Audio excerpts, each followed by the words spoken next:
안녕하세요. 흰수염고래 스포츠입니다. 귀한 시간을 내주시고 시청해주셔서 감사합니다. 손흥민의 2026 MLS 12라운드 LAFC의 리그 경기가 열리게 되었습니다. 현재 MLS 순위는 1위가 베르너의 소속팀 산호세, 2위가 뮬러가 있는 밴쿠버 화이트캡스, 그리고 3위가 LAFC입니다. 1위 산호세와는 승점 차가 꽤 큽니다. 거기다 4위 시애틀 사운더스는 한 경기 덜 치른 상태에서 승점이 같고, 이번 12라운드 결과에 따라서 3위가 아닌 순위가 더 떨어질 수도 있습니다. LAFC는 현재 저도 민망할 정도로 최강팀이라고 하면서 경기력 최악, 성적도 추락하고 말았습니다. MLS 역사상 리그와 북중미 챔피언스컵을 동시에 우승한 팀은 없었고, 손흥민이 있을 때 이 역사를 쓰기 위해서 구단과 감독이 준비를 했다는데, 결과는 리그에서도 5, 6위 같은 성적, 북중미 챔피언스컵은 4강 2차전에서 무참히 박살나버리는 0대4 참패로 끝이 나고 말았습니다.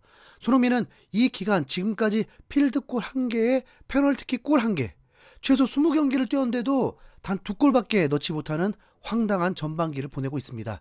도움이 18개인데 이 엄청난 기록은 묻히고 있습니다. 하지만 이 결과를 손흥민 탓으로 보는 곳은 거의 없습니다.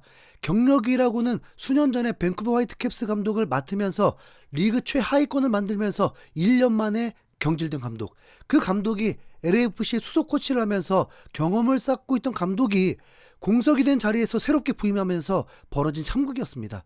현지 팬들도 원치 않았었고, 대부분 한국과 비슷한 능력이 있는 감독이 아닌 인맥축구로 감독을 뽑았다는 비판이 거셌습니다.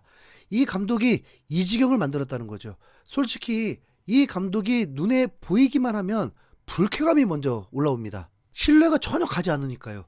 저는 부임했을 때부터 그런 마음이었습니다. 그리고 손흥민 때문에 덕보겠구나 생각했습니다. 이렇게 초라한 팀을 만들지는 상상도 못했습니다. 이미 축구가 감독이 얼마나 중요한지를 뼈저리게 느낀 게 있다 보니까 LAFC가 미국의 대표적인 강팀이라면 감독도 확실히 검증이 됐어야 했습니다. LAFC가 세계 경제가치 15위까지 올라있는 기사를 봤거든요. 그런 구단이 어떻게 단 한 번도 팀을 성공시켜보지 못한 감독을 내세우냐고요. 멕시코 원정 참패 후에 경질이 되길 바랬고, 경질이 될 줄 알았는데 그대로 12라운드 휴스턴전도 지휘하게 되었습니다. 도스산토스 감독은 인터뷰를 통해서 자신의 결정들이 문제가 있었다는 걸 인정했습니다. 그리고 이제 10월까지 리그만 집중하면 되기 때문에 지난 시즌에 LAFC로 돌아가기만 해도 충분합니다. LAFC 입장에서 억울할 수 있는 건 경기 일정이었습니다.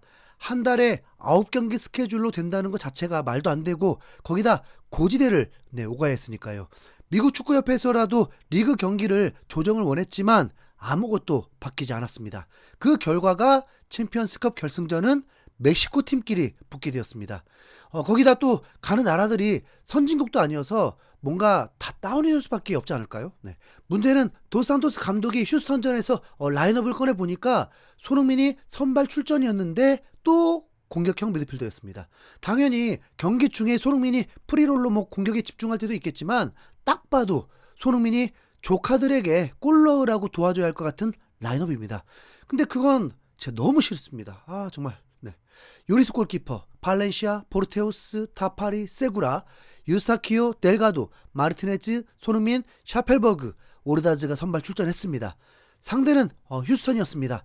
리그 하위권이고 LAFC가 상대적으로 강했던 만큼 분위기 전환을 할 수 있는 기회인데, 문제는 체력적으로 휴스턴보다 불리하다는 거죠. 경기가 시작되고 4백이 아니라 3백 구조였고, 손흥민은 공격형 미드필더가 맞았습니다. 전반 초반에 손흥민이 파울을 얻어내면서 세트피스 득점 찬스가 생겼고 위력적인 크로스를 보여주었습니다. 그래도 오른쪽 윙어 마르티네즈는 손흥민의 위치를 확인하면서 패스를 시도하려는 게 보였습니다. 그런데 손흥민을 2명 이상이 집중 마크하다 보니까 오히려 마르티네즈의 드리블이 지연되는 상황이 되는 거죠. 전반 23분 손흥민의 슈팅이 나왔는데 정말 너무 그래도 속 시원한 플레이였습니다. 슈팅이 골이 되진 못했지만 박스 안에서 볼을 잡자 2명이 마크를 하고 있음에도 불구하고 맘먹고 슈팅을 하겠다는 의지였고, 오른쪽으로 빠르게 치고 들어가더니 가마차기 슛을 보여줬습니다. 로블록에서 상대 얼굴에 맞으면서 득점이 되진 못했지만 손흥민이 득점을 하려는 그 욕심이 눈으로 보는 순간 기분이 좋아졌습니다. 자, 이제 반격이 제대로 시작될 줄 알았는데 오히려 10분 동안 2실점을 내버리는 충격적인 상황이 벌어지고 말았습니다. 손흥민의 슈팅 1분 후에 수비가 살짝 느슨한 것도 있지만 엄청난 중거리 슛 원더골이 터졌습니다. 그리고 10분 뒤에는 LAFC 수비진이 또 매우 위험한 지역에서 파울을 해버리면서 프리킥 기회를 주었고, 그게 델가도의 굴절로 추가 실점을 해버렸습니다. 상상도 못한 전반전 0대2 상황, 그것도 모두 원더골 허용입니다. LAFC는 경기가 정말 답답한 게 상대를 압도하는 개인 기량을 가진 것도 아니고 첫 터치도 불안하고 패스 능력도 떨어지는데 뭘 그렇게 만들려고 하는 걸까요? 첫 번째 이유는 LAFC가 손흥민 합류 후에 역습이 매우 강하다는 걸 다 알았기 때문에 수비 강화 전술로 나오는 건데, 그러면 보통 슈팅이 많아져야 하거든요. 그런데 패스만 하다가 끝이 납니다. 그러니까 허탈하죠. 수치로는 슈팅이 9개였지만 제대로 된 슈팅은 3개 정도였습니다. 이 실점을 한 LAFC, 그래도 추격 한 골만 나오면 오히려 휴스턴이 더 쫓기면서 LAFC가 힘을 낼 수 있거든요. 그리고 전반 44분에 손흥민이 이 경기를 풀어줍니다. 딱 그 역할, 공격형 미드필더였습니다. 손흥민이 박스 바로 밖에서 패스를 받자마자 왼쪽 샤펠버그에게 날카로운 패스를 찔러줬고, 그게 문전으로 연결이 되면서 오르다즈의 추격골이 터지게 되었습니다. 분명 손흥민은 이렇게 좋은 활약을 하고 있는데 우리의 마음은 만족을 못하는 상황입니다. 전반 종료 직전에는 마르티네즈의 플레이가 정말 아쉬웠습니다. 손흥민이 문전까지 위치해 있었고 한 박자 빠른 크로스였다면 득점 찬스가 됐는데 그걸 다시 돌파를 하려다가 막히고 말았습니다. 손흥민이 너무 열받았는지 주저앉아 땅까지 치고 있었습니다. 흥민아 진짜 거기서 무슨 고생이니. 후반전엔 더 끔찍한 상황이 벌어지고 말았습니다. 추격이요? 개풀입니다 진짜.